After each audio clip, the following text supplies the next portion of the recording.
Hey, Doug. How's it going? Pretty good. How are you? I'm doing well.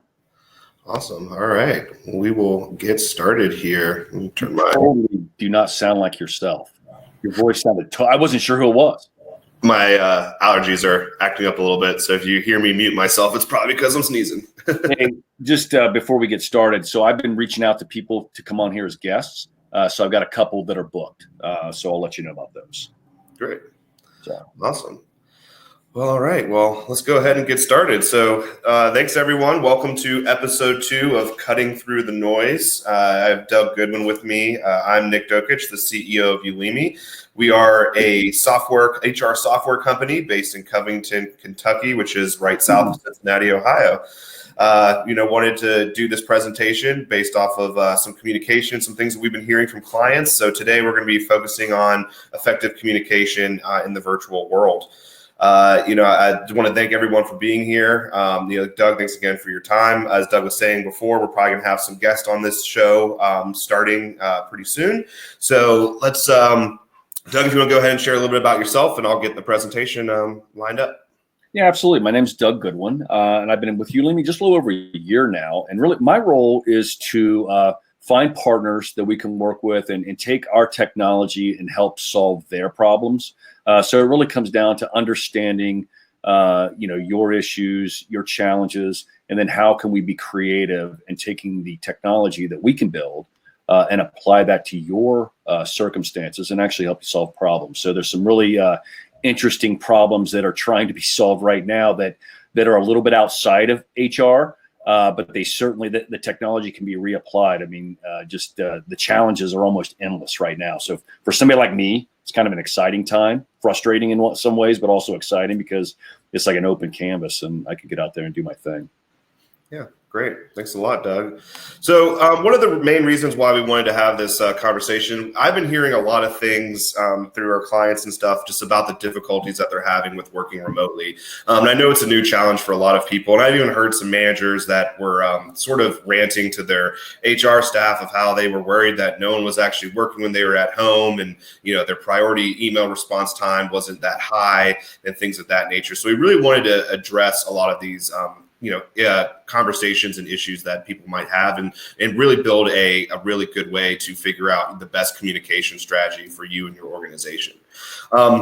So we want to really highlight our voice. So why should we care about our voice? Now, as we're working digitally, communication is honestly about 7% verbal language and about over 90% of nonverbal cues. So when you're working remotely and we're doing a lot of these screen shares and Zoom meetings and things of that nature, we lose a lot of that nonverbal language. And when it comes to bandwidth and stuff as well, we have to really care about the way that we are texting, the way that we're writing emails, and the way that we're presenting ourselves on video conferences. So, Doug, I was going to actually just pose some of these questions to you. We can have an open dialogue about this. So if you don't think before you speak, what can happen and what has happened actually, with us? Well, I think one of the keys are to really make sure you understand the person's question, not just the words they use, but what is the intent. So pausing and then maybe even doing a follow-up question. So if somebody gives you a question, don't just respond. Dig into it a little bit deeper. And yes, I know part of a sales process, we've always had to do that. But that's even more important now because you can't physically see the person very clearly. At best, you might see them on a thumbnail on a webcast, but you're not face to face. You can't see their body stiffen up. I know years ago, I'll share a story. I was working with a young woman, and she was struggling in her career. And she pulled me aside and said, "Hey, would you mind if we went to lunch and help me understand why people didn't trust her?" And I said, "Well, do you realize how often you roll your eyes when people are talking?" And she did it constantly. And I don't think she even knew she was doing it. But those are the kind of things you can't necessarily see in these type of situations. So you really have to ask ask those questions, ask those probing questions, and dig a little deeper.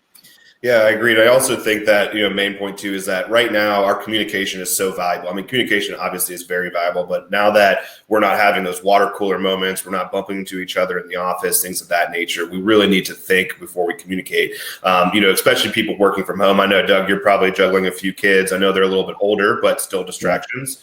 And, definitely thinking through what we want to say and how we want to portray it is very, very important. And also having empathy throughout the day, which we'll get to here in a second. We'll probably just stress. You mentioned kids, and I know a lot of people I've been talking to, they have kids. And here's the irony. I've been working at home. My kids were like 3 when I started working at home. They're in their 20s now. They were so much easier to control as 3-year-olds as young adults. They actually listen, and you can probably distract them a little bit easier, huh? Oh, yeah. A puzzle and some, comfy couch, and they were good to go. Right, and now they're just eating all your bandwidth on Netflix, huh? Yes, that's exactly right. Sounds good. Look at the next slide. So who does this most impact? So when we're looking at our conversations, obviously looking at it both internally and externally, who does this have the most impact? I've noticed with a lot of clients, again, it goes back to a lot of managers are very worried that their employees are not working for whatever reason. And I think that the impact on that is just that there's a perception there. And you need to understand that for a lot of people, remote work is very scary. It's new, not having someone clock in, clock out, and physically be at a location makes people a little bit worried that people aren't working. So we need to remember that, the communication at the end of the day impacts us, impacts everyone, but it definitely impacts those relationships that you have with your, managers and employees. And we have to remember that at some point we're going to get through this. And I believe I read an article yesterday that said, I think 65% of all companies expect to have some type of remote work policy after COVID is ending. So I don't think that this is, I think this is an inevitable thing that's going to happen with as far as remote work is concerned. So Doug, you want anything else in there? Yeah, absolutely, Nick. And I've managed remote teams for over 20 years now. And I think any manager who is worried about people not working, you need to check yourself. I think the biggest thing you should be worried about, are they overworking? The hardest thing about working from home is walking away. That's your concern. They're burning themselves out right now, and you're not aware of it. Whereas 5 o'clock comes in the office, you see them physically leave. 5 o'clock comes and they're sitting at their dining room table, and I'm just going to do an extra 30 minutes here. That turns into an hour and a half. And I know personally that can get to 10, 11 o'clock at night. That's what you should be concerned about, is that people are taking care of themselves, that people are shutting down and walking away, refreshing themselves, and not just grinding away, in front of a computer. That's your biggest concern. It's not that people aren't working. You can measure that in the performance. Yeah, I agree. I think I think we said that on one of our previous webinars too, is that you want to measure the impact, not the time. I mean, whatever you measure is the results that you're going to get. And at the end of the day, I don't think there's anyone who's not working the hardest that they can. And also, again, it goes back to that setting expectations piece. So you shouldn't be worried if, working from home obviously gives you the benefit of being able to do your laundry if you want to, but it also has a lot of challenges of where those lines are blurred for, I know now, I don't think I never really take a lunch break anyways, but even now it's even less so. Making sure that you create some space and communicate back and forth, what is the necessities and what is the priority response times there.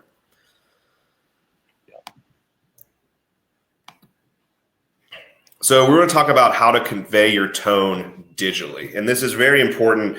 It's kind of interesting. One of the reasons why I wanted to bring this up is that even for us, a tight-knit team, sometimes when we text message each other, you lose some of the meaning, right? So reading between the lines, using emojis, being, all these things that, I wish there was a sarcasm button where you can say, hey, this text message is sarcastic, but unfortunately that doesn't exist. So we're going to deep dive a little bit deeper into what's called the CARE method, and it's connect, ask, reiterate, and empathize. It's a model that provides the framework to effectively communicate, through all these different types of skills. So thinking, listening, speaking, and nonverbal. And these communications are taken into consideration between your direct reports, peers, and supervisors. So we will go into our first one, connect. So connecting with individuals is extremely important. As humans, we are social creatures. We're at most of America. I think we're at our 4th week now of socially isolating or sheltering in place. So I know a lot of people are feeling some of that, some of the the negative parts of isolation. We're designed to connect with other people, and we mirror neurons with how people are feeling and experiencing. And this is definitely something that's unconscious. So no matter what type of communication that you're doing, whether it's text messaging, whether it's a phone call, whether it's a video conference or a webinar such as this, there's an emotional subtext to every piece of that communication, and we're emotionally impacted by that. So we need to remember that the way that we behave, and taking their behavior and elements of speech as aside, the words themselves also transmit meaning. So as you're typing up your email or your text message, you got to remember, what is the intent of what you want to say? Are you adding too many things to the beginning or towards the end? Just be as direct as possible, especially within your internal communication. Doug, you'd like to add up to that? Yeah, absolutely. Especially in email, I think being verbose, we're past the point of that. It needs to be very choppy, very bullet point style emails. Text, obviously, you've got control there. But what I would encourage is just take the time to reach out, whether it's the next customer, whether it's a coworker, maybe it's just an army buddy or something. Just shoot them a message and ask how they're doing. It does a couple things for you. It actually kind of gets your mind off things and makes you feel better. But it also establishes that connection. I can't tell you the number of people that have bounced me back and said, "Hey, great to hear from you," and we have a little mini conversation. And maybe that's all wherever it goes, and that's fine. There's nothing wrong with that. So yeah, just take the time to do it.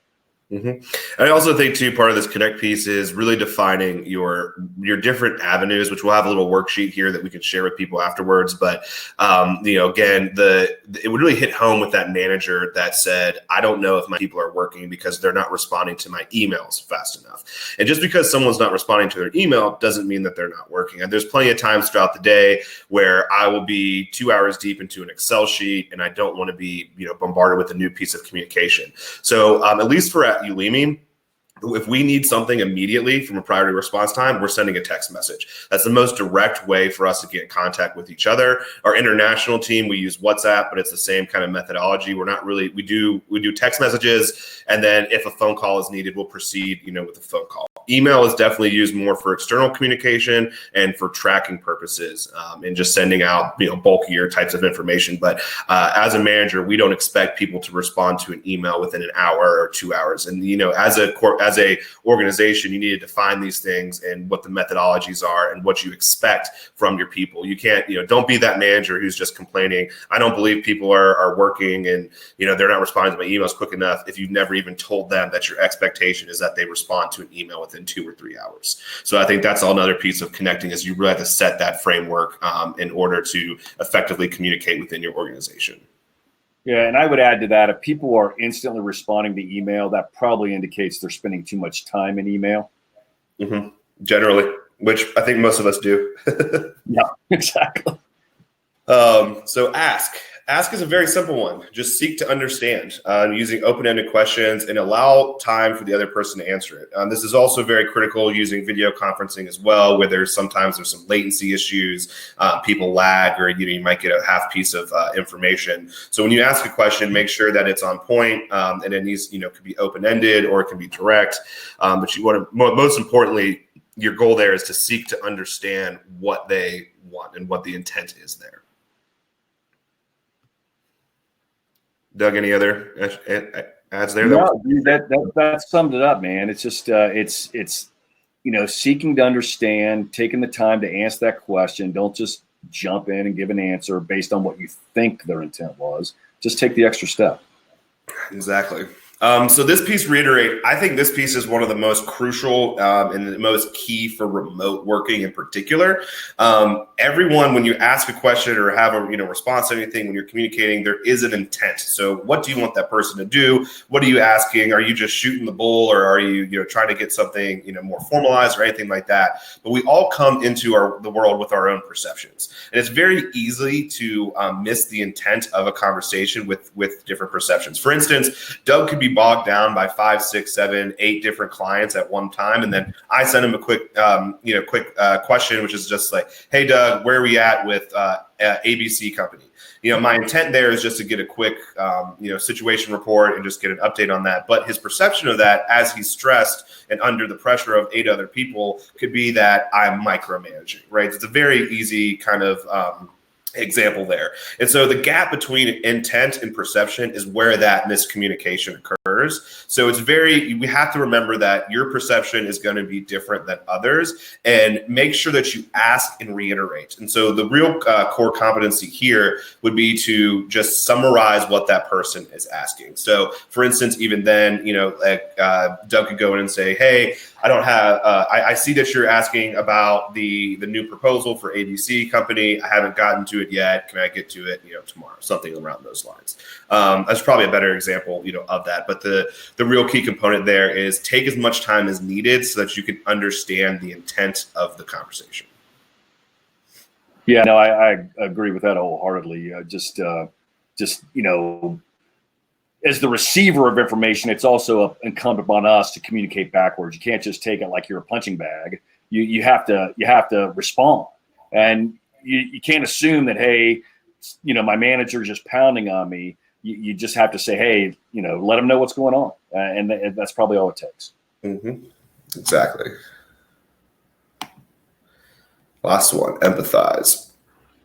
So obviously we want people to open up. We want to avoid misunderstandings, and we really need to have that component of empathy to help resolve conflict and build trust. And so that kind of goes back to also, pretty much sums up everything in the care model, is that you have to have empathy in your communications. In that same example that I was with Doug, it's very easy for you when you're stressed to say, oh, this is too much. Too many people are pinging me. Like, why do they need this right now? And you have to empathize with them and realize that they don't know what you're actually doing right during that day.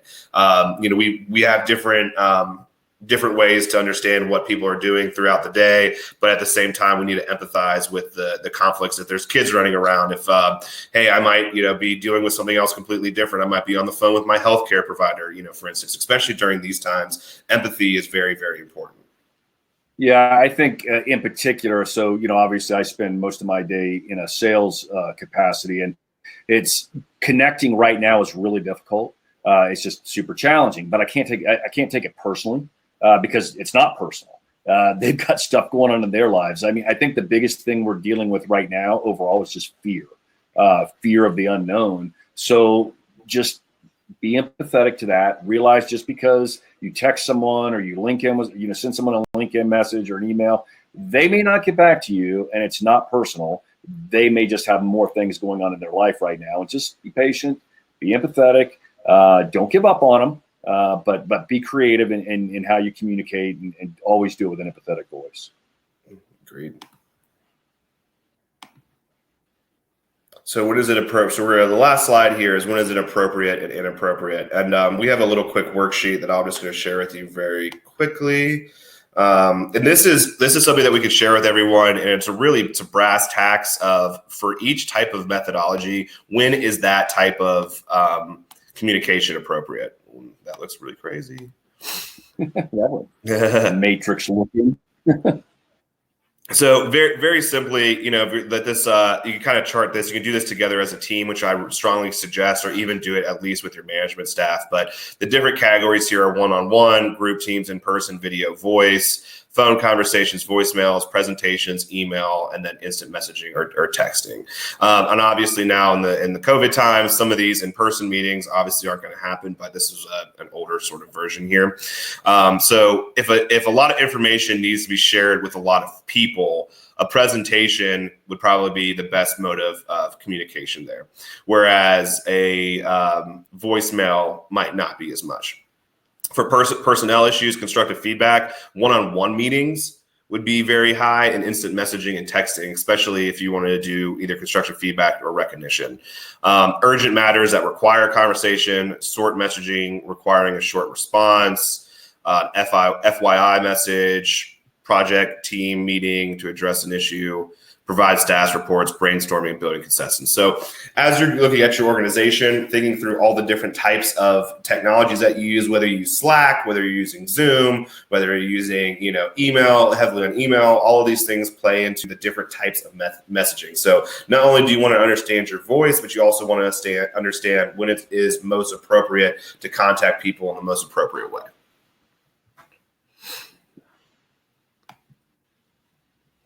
And that's really all I have for today. Doug, you have any final thoughts you'd like to add? No, that was good discussion. I do want to encourage listeners that as we move forward, there's going to have to be some innovation and creativity in communication.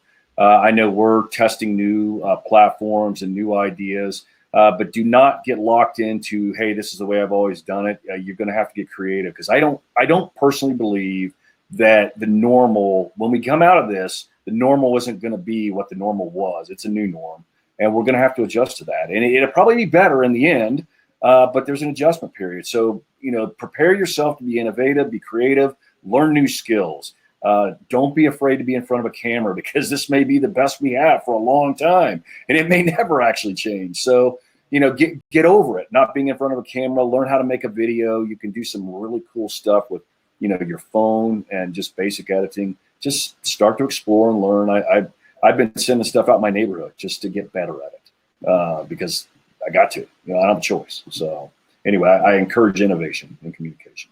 Yeah, I think that's great, and we'll leave it at that. Last thing, if you guys want to get in touch with us, we're on all the social media. It's Ulimi Does, ULIMIDOES.com. I think we just recently posted a new blog too, so please check that out. For all those that are in the webinar, we'll also be able to send you guys that worksheet if requested. You can also reach out to Doug and I directly at nick@ulimidoes.com or doug@ulimidoes.com. Well, and I'm going to add one more thing. Being an extrovert in this type of environment is a living nightmare. So please pick up the phone, 513-316-2868. Even if it's just a 5-minute, hey, I just want to catch up conversation, I'm all for it right now. That sounds good. Thanks, Doug. Thanks, guys. Appreciate it, everyone. Have a great week.